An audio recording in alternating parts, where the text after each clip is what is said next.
An unfathomable world. A world we know exists, but nobody wants to get to know.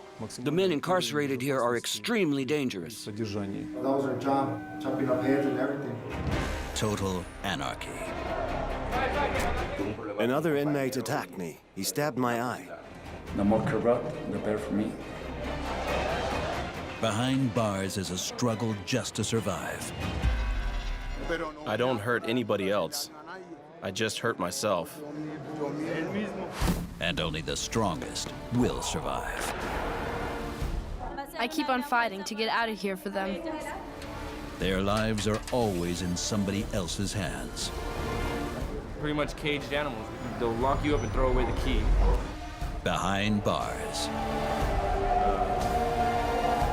In the toughest prisons in the world. The Philippines, a hot tropical country in Southeast Asia, jammed with 100 million inhabitants. A country in which 6% of the population is unemployed, in which the gap between rich and poor could hardly be bigger. The biggest problem? Drugs. Marijuana, crack, meth, available all over the country. But those who take drugs will sooner or later end up here at South Cotabato Jail. They're drug dealers, rapists, and murderers. I had to kill my nephew. It was self-defense. Guilty or not guilty, all the prisoners are awaiting a hearing. Behind bars, often for decades. I can't do anything but wait. I miss my family so much. A trial of patience between desperation, heat, and a power struggle between the guards and those who are actually in control of the jail. All I can think about is getting out of here, escaping. Surviving in cramped conditions, without hope of release, in one of the most overcrowded prisons in the world.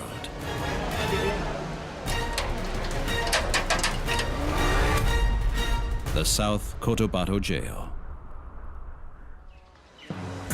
New prisoners arrive at South Cotabato Jail every day, even though it's already massively overcrowded. This is the first time Roniel Dumagit has seen a jail from the inside. Why are you here? Stabbing. What happened? It was in a supermarket with a woman. Ah, attempted murder. The charge? Attempted murder of a cashier. But the 35-year-old Filipino has still not been convicted. Technically, South Cotabato is a pre-trial detention center. Most of the prisoners here are awaiting a verdict. The question is, if a verdict will ever be rendered. No, he's still, until he will be trying. And from the court, then we don't know how long. Some wait here for months, others for years. Whether guilty or not guilty, murderers or drug dealers, on the inside it doesn't matter anymore. All that matters on the inside is survival.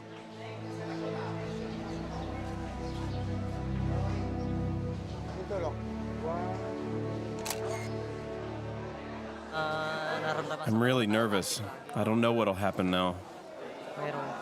It's my first time. Roniel finds out sooner than he'd like what kind of world awaits him inside the walls. On the inside of one of the most overcrowded prisons in the world. Welcome to South Cotabato Jail.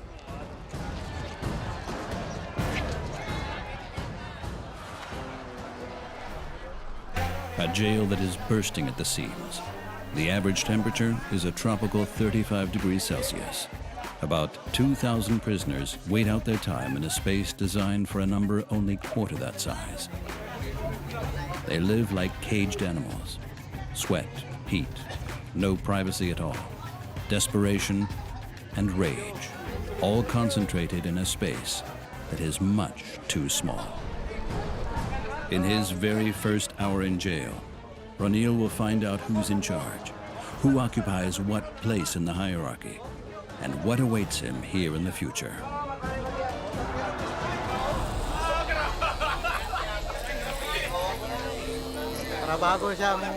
Everyone should know he's a newbie. And if he has enemies here, they won't recognize him immediately. We've all gone through it.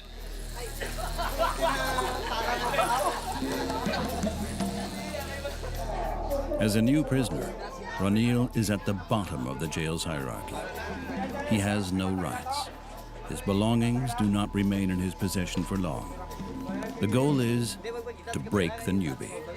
He must start from nothing, with nothing in his pocket. He must possess nothing but insecurity and fear. And no one protects him.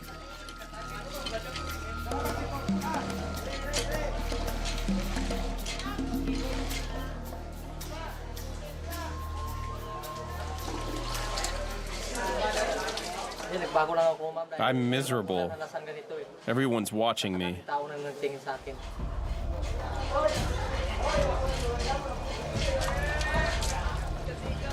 These are Ronil's last steps under the watch of the guards. Once he enters the cell block, responsibility for the newbie falls to one of his fellow prisoners, the cell leader. From now on, he decides when Ronil eats, when he gets to go outside, and where he sleeps. Ronil's new home, a 270-square-foot cell inhabited by 69 inmates. It's the cell for new arrivals, regardless of whether they're drug dealers or murderers. Everyone starts here, in one of the jail's fullest and hottest cells. Get up there. You're new, so you sleep up there. Go on. The stuffiest place at the very top in the corner, where the heat accumulates, where the air consists of sweat and frustration.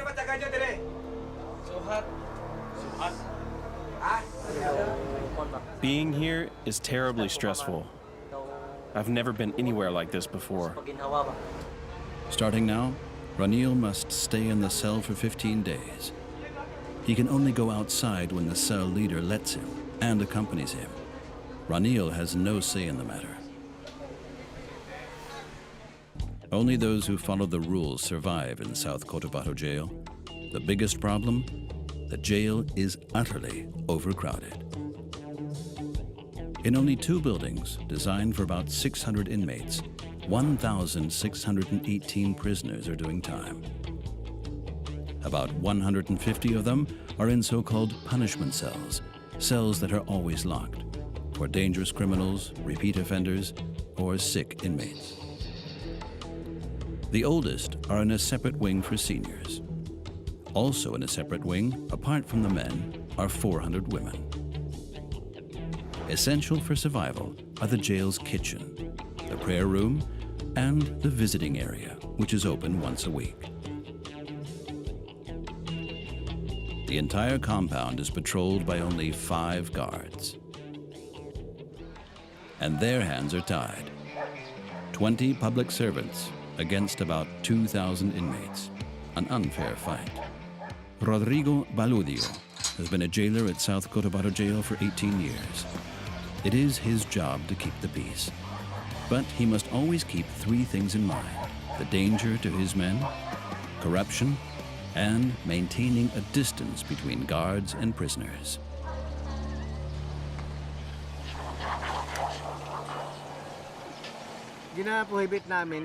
I don't let the guards enter the compound. Their contact with the prisoners should be minimal. Some of the inmates could develop a personal relationship with them. No matter what crime they've committed. And that can lead to other problems. That means one of the only jobs left is to monitor the outer walls. The guards must rely above all on security cameras and on the hierarchy within the prison walls, because the jail is ruled from within. For Baludio, that's a mental strain.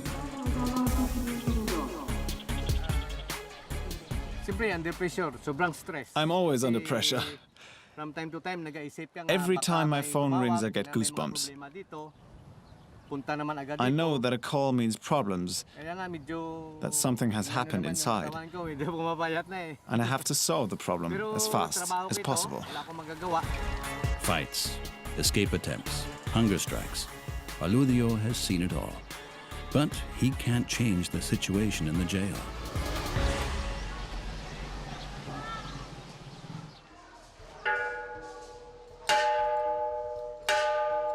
His people go inside the walls only twice a day to do a head count. It's 4 p.m., about 2,000 prisoners all in one space, and one guard to count them. 30, 45, 40, 45, 50, 55, 60, 61. The guard seems rather like a minion of those who are actually in control here. If Ronil breaks the law on the outside, he ends up in jail.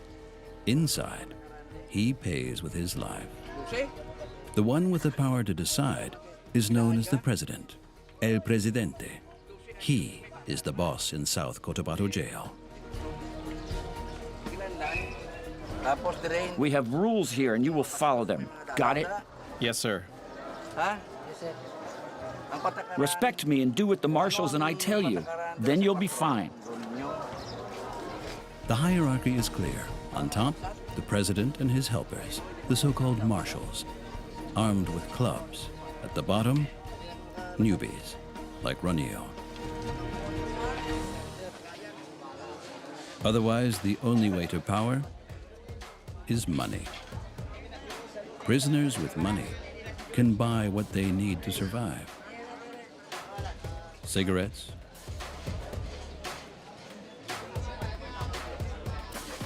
food from the jail's kiosk, and above all, fresh water. Those who can't afford it have to drink groundwater.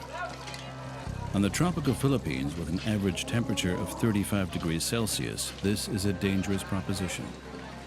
It's easy to catch diseases like tuberculosis, and whoever gets sick gets locked away in total isolation due to fear of epidemics. A fear that one man in the jail doesn't have, Gleserio de Pedro. In the jail, he is known as El Presidente. Number one, first, people have to respect me. Then, I treat them well. If they listen to me and follow the rules, then I help them with their problems. Gleserio de Pedro has been in South Cotabato Jail for 13 years. In this time, he has become the most powerful man in the jail. The reason? His wealthy family. And wealth is both power and a status symbol. I'm here for murdering my nephew. We were having an argument over property, and the whole family thought I was the problem. They wanted me to die real soon so that they could get the land. So I saved my own life. I had to kill my nephew. It was self-defense. No verdict has yet been returned, and the president is waiting. But he is waiting with privileges that no one else has. He uses his status to operate a lucrative barter operation. He gives prisoners money, and in return, they give him televisions, cell phones, a custom-built bed, things that are technically prohibited.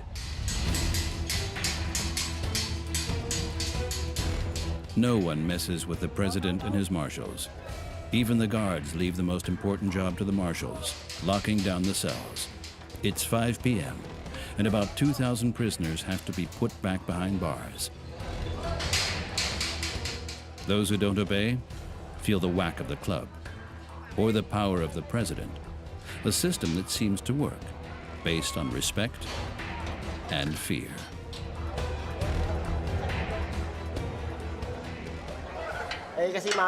I'm the overall checker and do the prep work for the guards. The prisoners trust and respect me. So do the guards. The guards rely on the hierarchy that rules the jail. There'd be no way to keep the mass of prisoners under control otherwise. One level below the marshals in the hierarchy are the cell leaders. They count the prisoners again. No one can go missing. The newbie is starting to understand how the prison works. The guards must do only one small job: lock the cell doors and leave the jail. The prisoners spend the next 12 hours behind bars. A struggle for survival begins, a struggle for space, for air to breathe. There is no access to food or water. The prisoners must persevere in one of the most overcrowded jails in the world.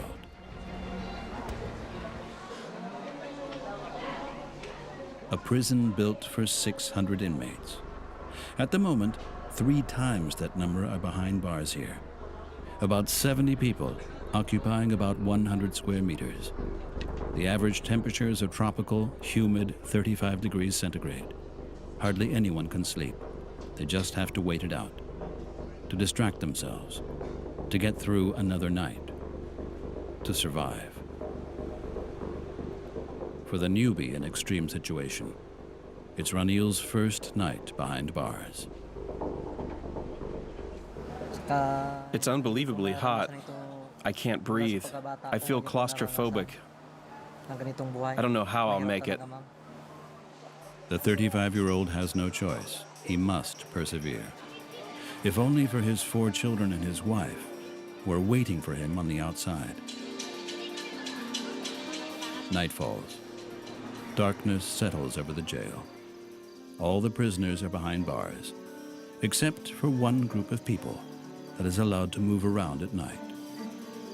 The privileged few, El Presidente and his entourage. In their eyes, this class distinction is totally normal. Everyone is treated equally here. Everyone but me, that is. I have a special status, but all others are under my supervision and are equal. Equality, clearly everyone defines it differently. One thing is certain, those who get on the president's good side escape the overcrowding.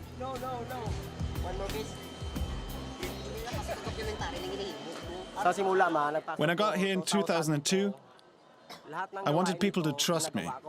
So I followed the rules. Worked hard to earn the trust of the guards and the president.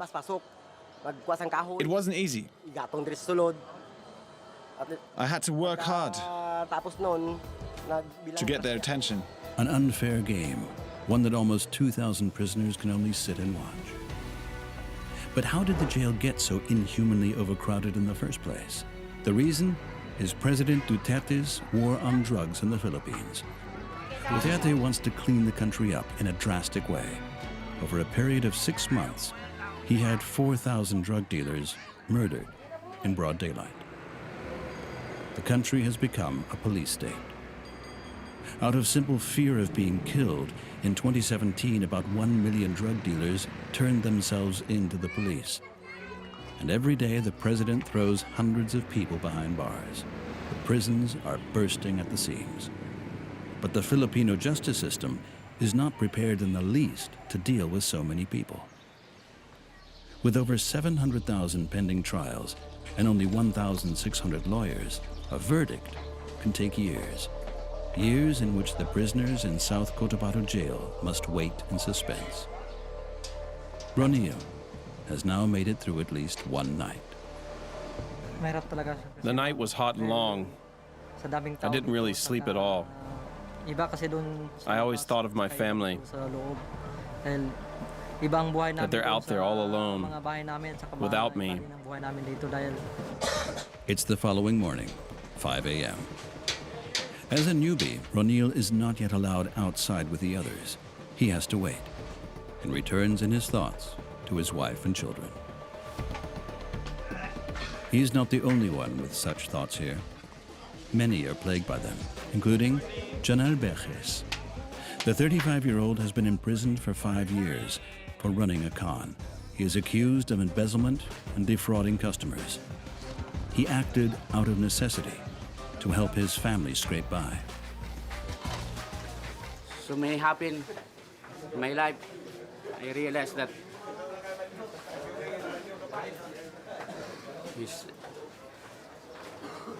it's always very sad because we have 3 children waiting for me.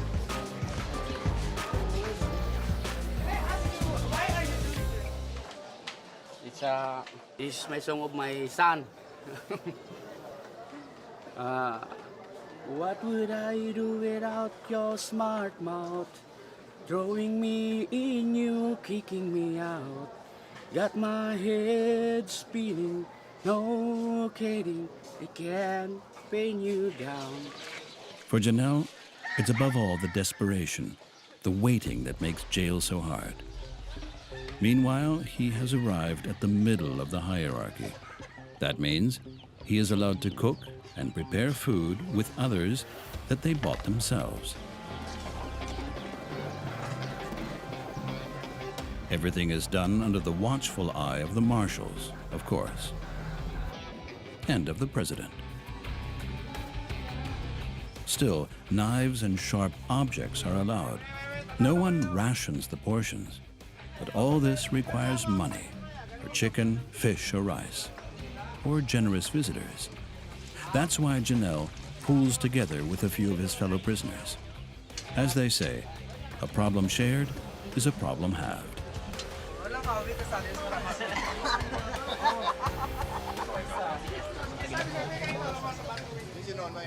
Some buy noodles, others vegetables, others oil.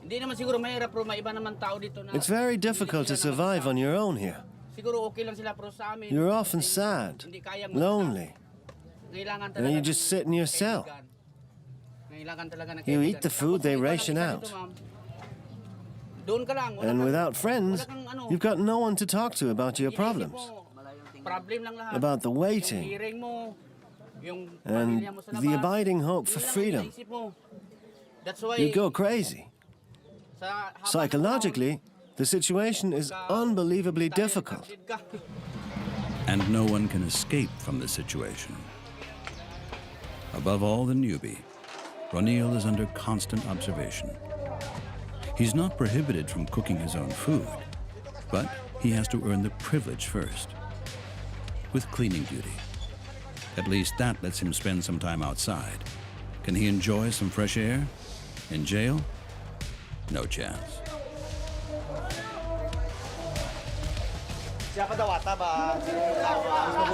It stinks. Disgusting.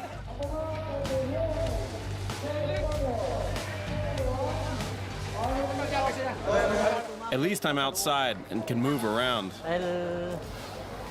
Even if the work's degrading. Ronil knows he can't sink any lower. He has to follow the rules. For he's never alone in here.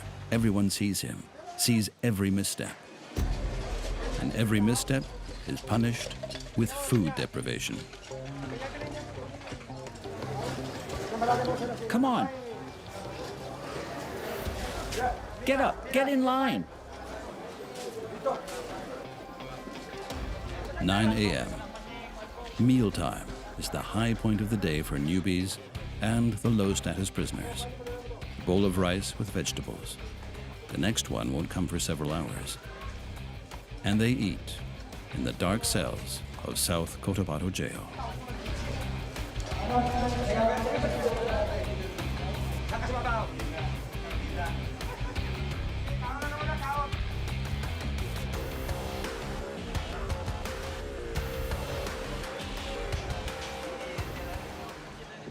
A prison that is not only drastically overcrowded, it is also overshadowed by a hopelessness that affects everyone, no matter where they stand in the hierarchy, regardless of whether they can move freely, play basketball, or do something else.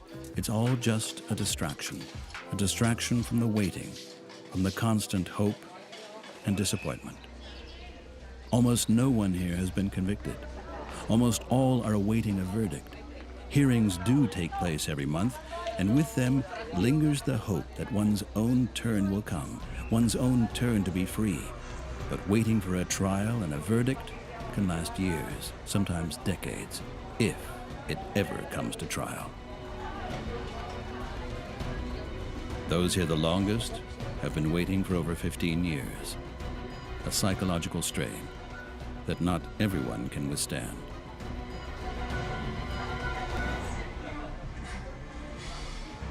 In 5 years, Janelle has already been summoned to a hearing 23 times, and every time it's been postponed. Every time the court was overcrowded.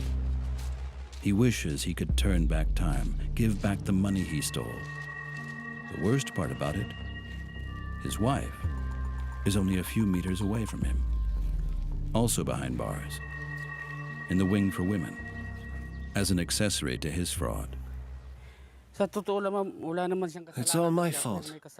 My mistake.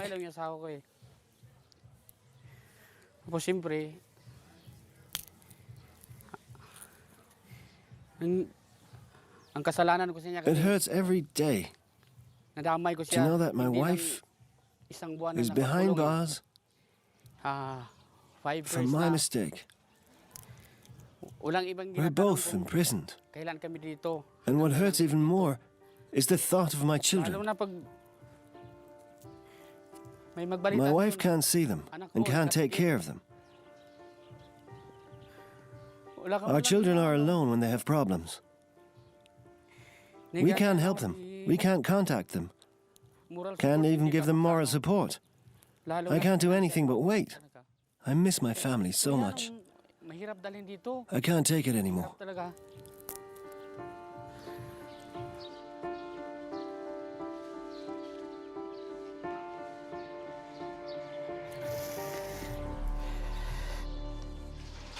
Janelle and his wife are separated by less than 300 meters.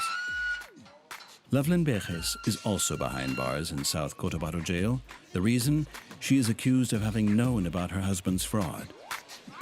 They are allowed to see each other once a week, but they hardly ever see their children.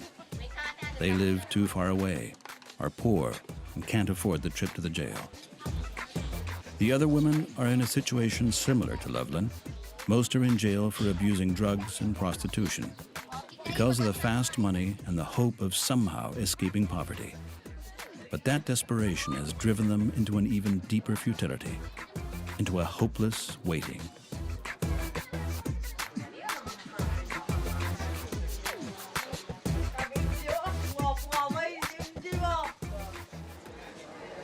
A jail in which desperation, frustration, and the struggle for survival live side by side in the smallest space possible. Up to 100 prisoners at a time are stuffed into cells the size of shoeboxes. Massive overcrowding and nerve-wracking waiting on the daily fare. Privacy? No chance. And the hope of being released is zero. That's why South Cotabato Jail is one of the toughest prisons in the world.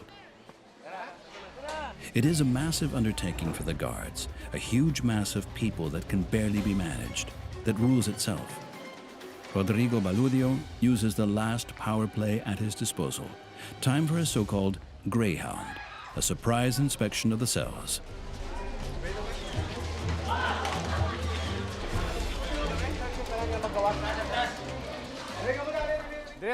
There's nothing to see here. Go away from the fence.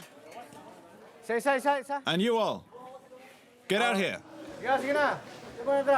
Go on, get up. Get out. Faster, faster.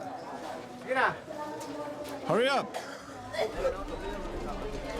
About once a month, the cells and their inmates are inspected by 6 guards each. They know they can't stop the smuggling of contraband, but they can at least minimize it. Strictly forbidden are above all guns and knives.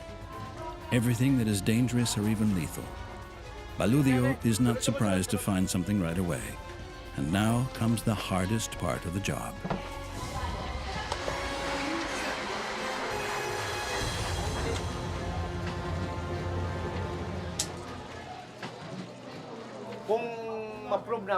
We confiscate everything that's not allowed in the cells and try to find out who it belongs to. This person will be punished. The problem is finding the owner, as no one admits it.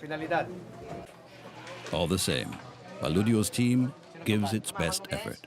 Every corner of the cell is searched, no matter how disgusting it is.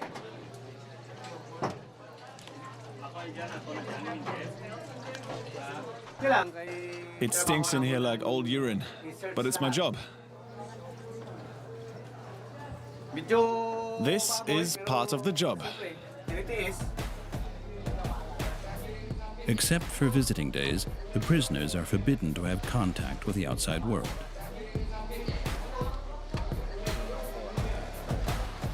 Cellphone.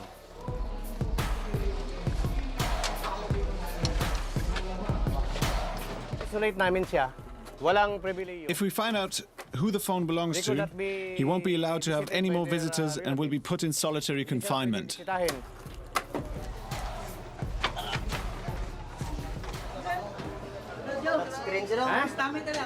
I found another one, a smartphone with no password. The guards are in luck.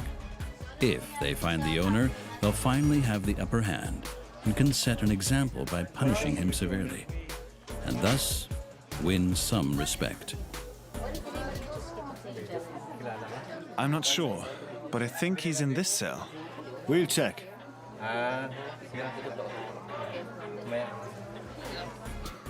Baludio definitely wants to identify the prisoner. He knows that the searchers are just a drop in the bucket, but they have no hope of winning the struggle.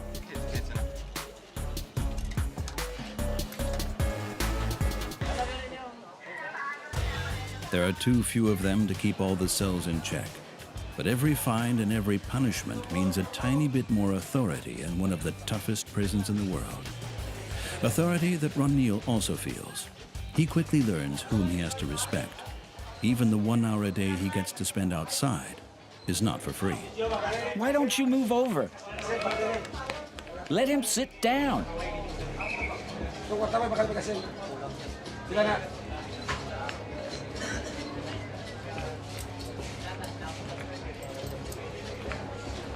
More. Everything costs money, even air to breathe. Ranil is fleeced for every cent. There's a logic to it. He shouldn't have anything anymore, except respect for others and fear.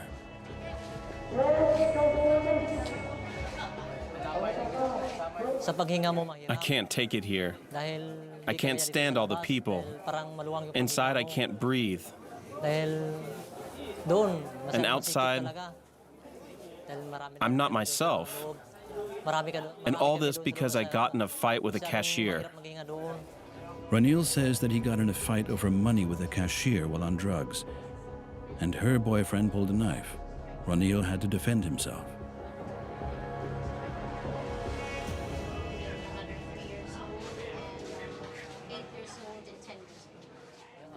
I wish it hadn't happened. I'd never react that way again in the future. I have a family, and whenever I think of them, I wonder why I defended myself. Why I didn't just let myself get killed. Because I have no idea how to survive in here. Survival. That's the goal of every one of the inmates in one of the world's most overcrowded prisons. Some live a life of oppression, while others are rulers of the jail.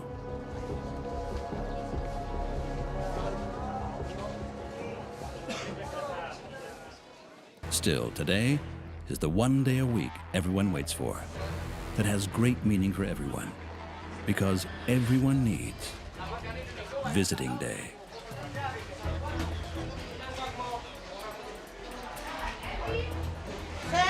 Sir, there are 2 new visitors here. Every Saturday, family and friends can visit the prisoners for 3 hours. The government calls visiting day an accommodation in return for how long the prisoners have to wait for a trial. Officially, the visitors can bring anything they want as long as it's not dangerous. Food, money, clothing, and as much of it as they want. For the guards, it's the most difficult and stressful day of the week.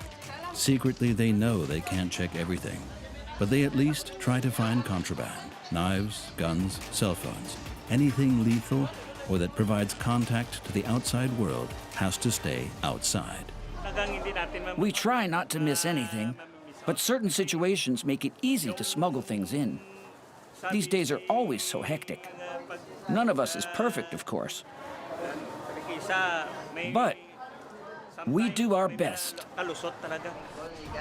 That's why it's not only objects that get searched. Each visitor is also thoroughly frisked.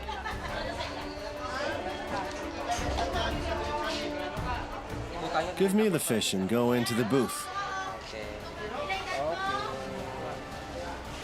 Anyone caught trying to smuggle something in is put on a list. The next time it happens, the person loses permission to visit.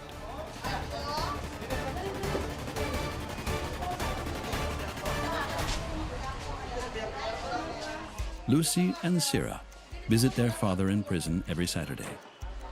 He has been in the overcrowded jail for 6 months on a charge of attempted murder.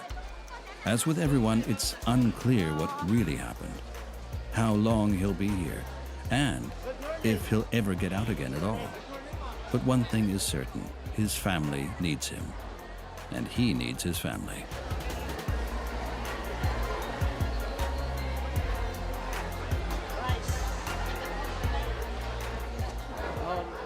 I feel my family's love, even though I'm inside here.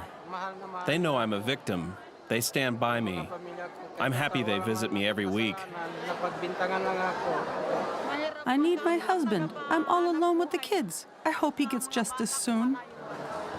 It's a brief moment of happiness, but still, it's a positive emotion behind bars. Joy, but under supervision.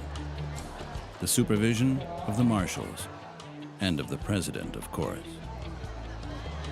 Are they maintaining order, or do they want to see what's changing hands?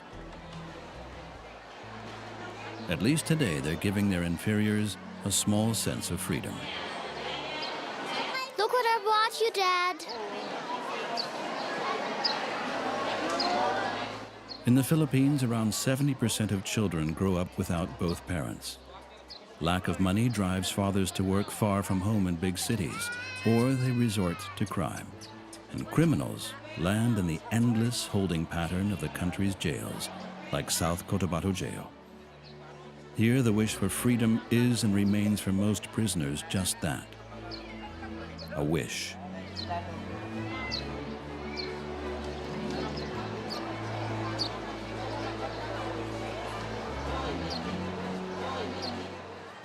Visitors, gifts, and above all, money to buy everything behind bars they need to survive. Many prisoners can only stand by and watch. Visiting day shows them what they don't have. Some are resigned to their fate. But Romeo Gomez tries to be creative. He carves and builds little houses, which he sells on visiting day to earn at least a little money. He himself never has visitors. Not one single person has visited him in 15 years.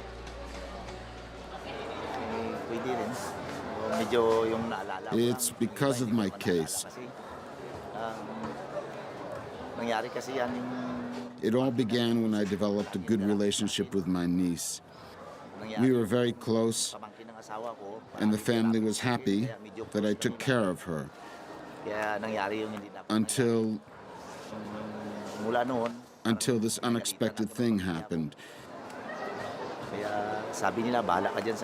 The family immediately cast me out.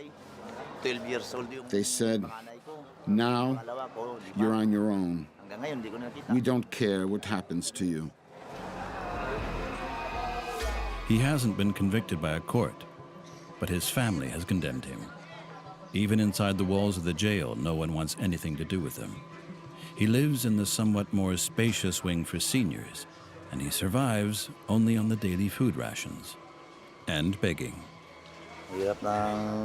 It's a daily struggle. No one comes and brings me toothpaste or soap. I can't count on anyone, so I go around every day and ask the others for things. Sometimes I also sell my food ration to get some money. No one in the jail sympathizes with Romeo Gomez. The case of Loveland Berges, however, who was only an accomplice but is being punished like drug dealers, murderers, and rapists, seems unfair, pointless. Being separated from her children breaks her heart. But at least she gets to see her husband on visiting day.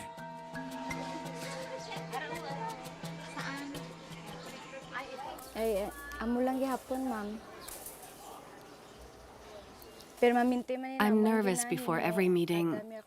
I'm always happy to see him.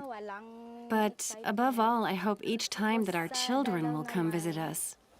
It would be a nice surprise. Sadly, it happens very rarely.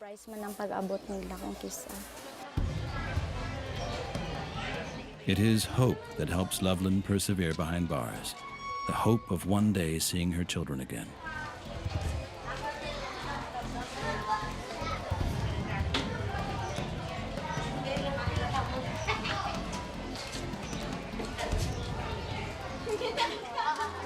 The meetings with her husband Janelle are the high point of the week, and yet it is always an inner struggle to forgive him, to not blame him for her situation. Thanks for cooking. You're welcome.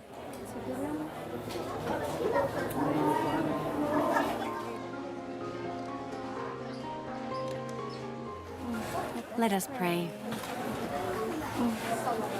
Lord, thank you. Dear Lord, we thank you for this food. Thank you for protecting us in this situation, for always being there for us. We ask you to keep giving us strength. Take care of our children, our family. Protect them and us. Thank you for giving us so much strength. Amen. It's bizarre what happens behind bars here, but sometimes surprises happen, even in jail.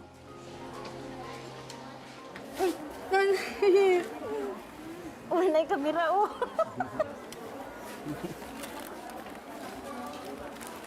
May mother-in-law. Si tatay.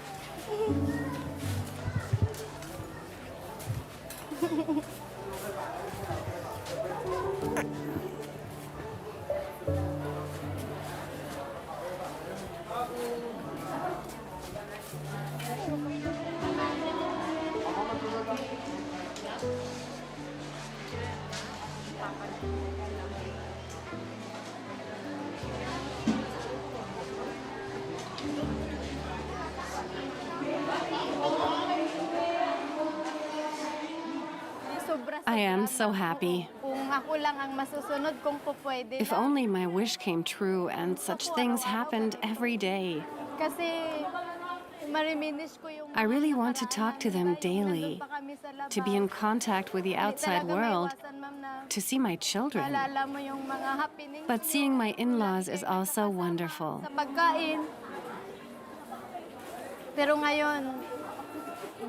I am so thankful and happy. But still, it is a short moment of happiness. If and when Loveland and Janelle will ever be released, if they will ever be allowed to go home again, no one knows.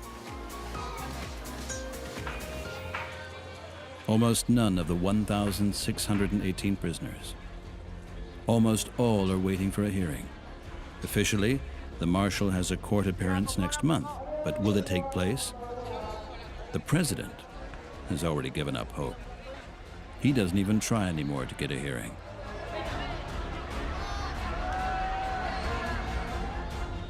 Still, his powerful status gives him a good life. A life Romeo Gomez will never lead. He will probably always be alone, without hope of release. And Ronil Dumagit, the newbie, he has to accept that from now on, South Cotabato Jail is his new home. Ronil has good prospects for a hearing soon, but if it will actually happen and if it will result in a verdict is unclear. In the last few days, I've tried to fit in. But it seems like it only gets harder and harder every day. I never would have imagined a life like this. It is above all the uncertainty that scares him so much. A hopeless situation that puts dangerous thoughts in his head.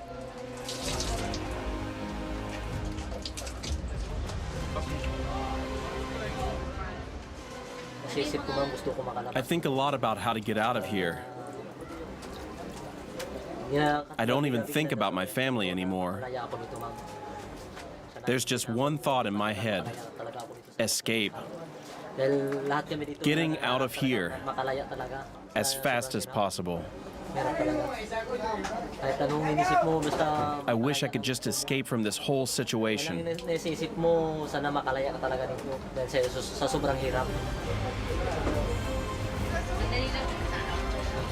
The 35-year-old Filipino doesn't want to accept what lies ahead. The hardest period in his life is only just beginning. A period in which he's all on his own. A life behind bars. In one of the toughest prisons in the world. South Cotabato Jail.